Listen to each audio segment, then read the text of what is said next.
नमस्कार दोस्तों, मैं आरूप चौहान स्वागत करता हूं आपका आपके YouTube चैनल देसी अकेडमी फॉर सिविल सर्विस में। पॉलिटी के वीडियो में हम आपको इस समय फंडामेंटल राइट्स पढ़ा रहे हैं और फंडामेंटल राइट्स के बारे में हमने आपको बताया था कि फंडामेंटल राइट्स जो है वो अमेरिका के संविधान से भारतीय संविधान में लिए गए हैं। हम कहाँ से लिए गए हैं? अमेरिका से लिए गए हैं। फंडामेंटल राइट्स जो हैं वो हमारे संविधान में आर्टिकल नंबर 12 से लेकर आर्टिकल नंबर 35 तक दिए गए हैं। हमारे मूल संविधान में मूल रूप से 7 तरीके के फंडामेंटल राइट्स दिए गए थे, जो अब घटकर कितने हो गए हैं? 6 फंडामेंटल राइट्स हो चुके हैं। फंडामेंटल राइट्स में पिछले वीडियो में हम आपको आर्टिकल नंबर 12 जिसमें डेफिनेशन ऑफ स्टेट और आर्टिकल नंबर 13 को पढ़ा चुके हैं, जिसमें सुप्रीम कोर्ट की नल एंड वॉइड करने की शक्ति दी गई है। नल एंड वॉइड किसको? ऐसे कानूनों को जो संविधान के बेसिक स्ट्रक्चर या मूल अधिकारों को क्या करता है? प्रतिबंधित करता है या कोई उनमें कमी बेशी करता है। तो ऐसे कानूनों को सुप्रीम कोर्ट आर्टिकल नंबर 13 का प्रयोग करते हुए नल एंड वॉइड कर सकती है। आज के वीडियो में हम मूल अधिकारों में सबसे पहला अधिकार राइट टू इक्वालिटी पढ़ेंगे।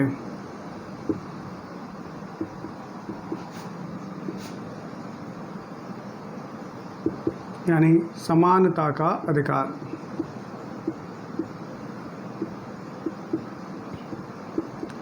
समानता का अधिकार वाला जो ये टॉपिक है, ये कुल मूल अधिकारों का पहला अधिकार है और इसमें कुल 5 आर्टिकल्स आते हैं,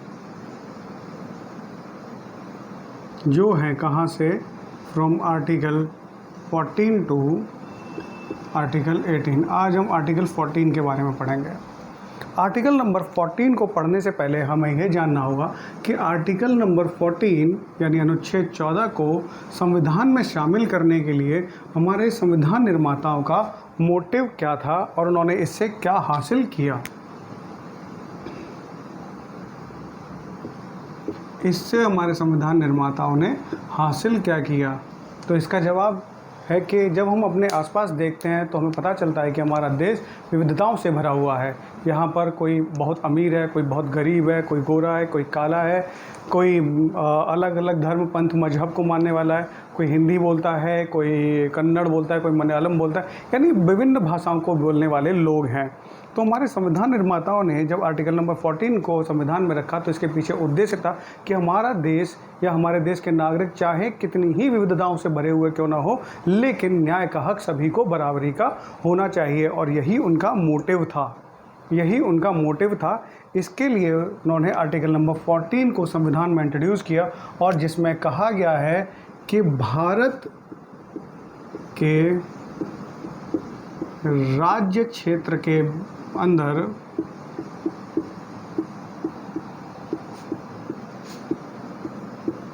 राज्य किसी भी व्यक्ति को विधि के समक्ष समानता और विधि के समान संरक्षण से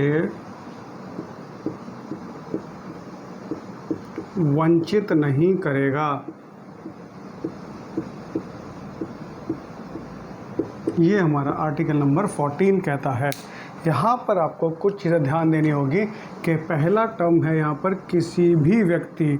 अगर सिर्फ भारत के बारे में बात की जाती तो नागरिक लिखा जाता, क्योंकि नागरिक देश के होते हैं। किसी भी व्यक्ति यानी ये जो आर्टिकल नंबर 14 है, ये भारतीय नागरिकों के साथ साथ विदेशियों को भी प्राप्त होगा।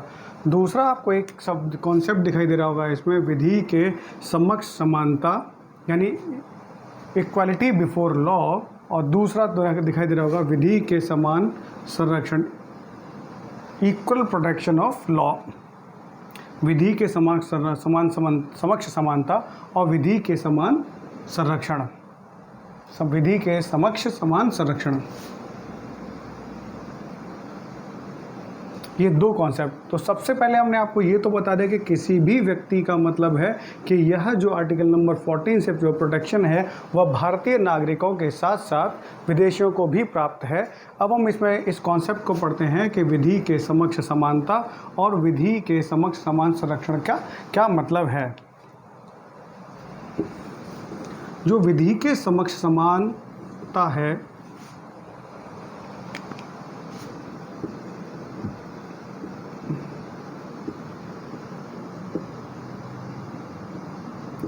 समक्ष समानता और विधि के समक्ष समान संरक्षण,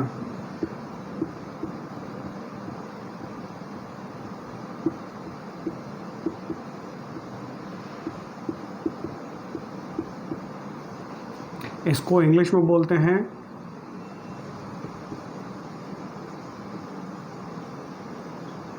इक्वालिटी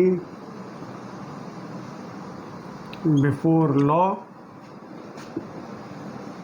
और इसको बोलते हैं इक्वल प्रोटेक्शन ऑफ लॉ।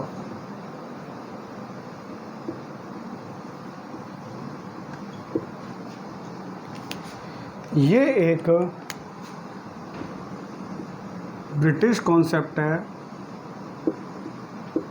और ये एक अमेरिकी कॉन्सेप्ट है। तो सबसे पहले हम इसके बारे में जानेंगे कि विधि के समक्ष समानता का मतलब क्या होता है। यानी इक्वालिटी बिफोर लॉ, इसका अर्थ होता है कि सभी व्यक्ति कानून के समक्ष समान होंगे। ना कोई अमीर होगा, ना कोई गरीब होगा, ना कोई शक्तिशाली होगा, ना ही कोई कमज़ोर होगा। अर्थात जो कानून है वह एविडेंसेस यानी साक्ष्यों के आधार पर न्याय करेगा। हम दूसरे शब्दों में कह सकते हैं कि ये जो लॉ है, ये जो कॉन्सेप्ट है, वह अनइक्वल लोगों को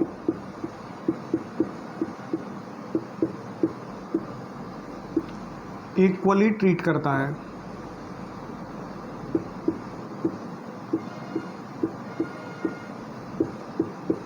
चाहे कोई अमीर हो या गरीब हो, तो ये अनइक्वल हो गया। अमीर और गरीब अनइक्वल हो गए, शक्तिशाली और कमज़ोर अनइक्वल हो गए, लेकिन दोनों को ही क्या इक्वली ट्रीट करता है। चलिए, क्या ऐसा संभव है? क्या ऐसा हो पाना संभव है? इसको एक एग्जाम्पल के ज़रिए समझते हैं। इसको हम एग्जाम्पल के ज़रिए समझते हैं। मान लीजिए एक व्यक्ति ए है जो कि लेबर है, और एक व्यक्ति बी है जो कि किसी एमएनसी कंपनी में काम करता है। ये 6,000 रुपये पर मंथ कमाता है और ये 6 लाख रुपए पर मंथ कमाता है। इन दोनों ने कोई क्राइम कमिट किया, और जज ने जब ये केस, दोनों का केस जज के पास गया, तो जज ने अपना फैसला सुनाते हुए कहा कि इन दोनों पर 2 लाख रुपए का जुर्माना लगाया जाए।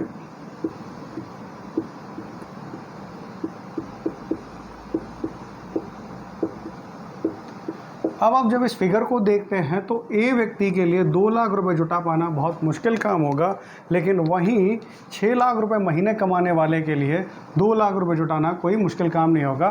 तो जो बी एमएनसी कंपनी में काम करने वाला व्यक्ति है, वह 2 लाख रुपए जुर्माना भर कर जेल से छूट जाएगा। वहीं क्या कहते हैं, जो ए व्यक्ति जो लेबर क्लास का है, वह 2 लाख रुपए नहीं भर पाएगा और उसको अंततः कहाँ जाना पड़ेगा? जेल में जाना पड़ेगा। लेकिन यहाँ इक्वल प्रोटेक्शन और इक्वलिटी बिफोर लॉ के नियम के तहत, यानी कानून के समक्ष समानता के नियम के तहत, जज ने निर्णय तो सही किया है। क्या सही निर्णय किया है? कि समान क्राइम के लिए, सेम क्राइम के लिए सेम पनिशमेंट दिया है, लेकिन इसमें लोग तो अनइक्वल हैं। तो ये जो कॉन्सेप्ट है वो अपने आप में पर्याप्त नहीं है। इसी के लिए हमारे संविधान निर्माताओं ने क्या किया, दूसरा कॉन्सेप्ट भी आर्टिकल नंबर 14 में जोड़ा या उसका हिस्सा बनाया, जिसका नाम था equal protection of law. Equal protection of law ये उन्होंने जोड़ा। इसमें कहा गया कि सेम टाइप के लोगों को सेम ट्रीट किया जाए।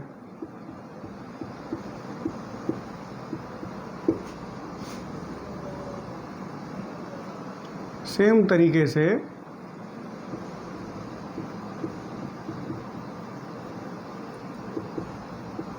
ट्रीट किया जाए।